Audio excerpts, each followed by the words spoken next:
Namasté, je suis Bhavani de l'association La Chouette Blanche.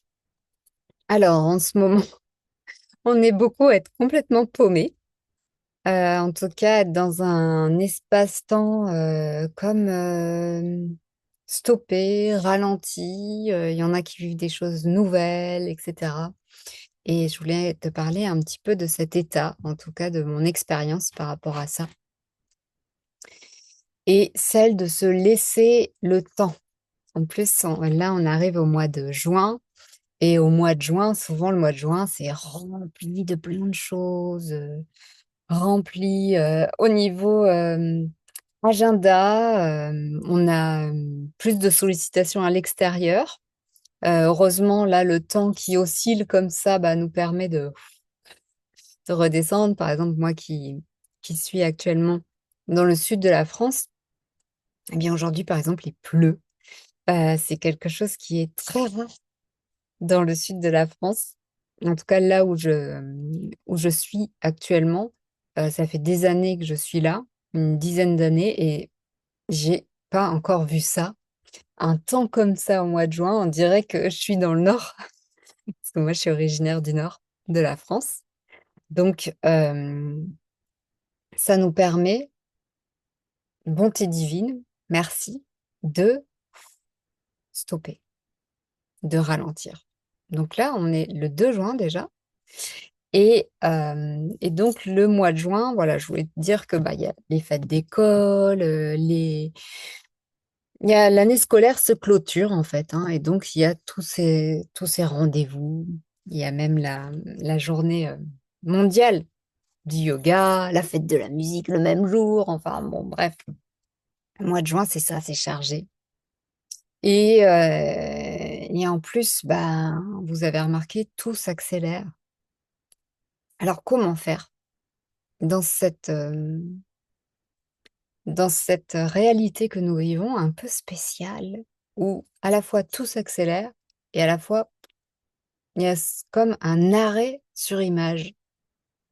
Euh, Comment on fait pour garder le cap? Déjà, moi, j'ai envie de te reparler de ce cercle avec le point centre. Un point centre comme une lumière, en fait, comme le soleil. Et un peu comme si le cercle était ici dessiné en bas sur une feuille et puis qu'il y avait le point ici. Donc ça, on peut le représenter de cette manière. Donc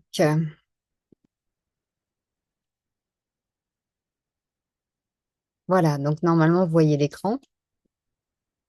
OK.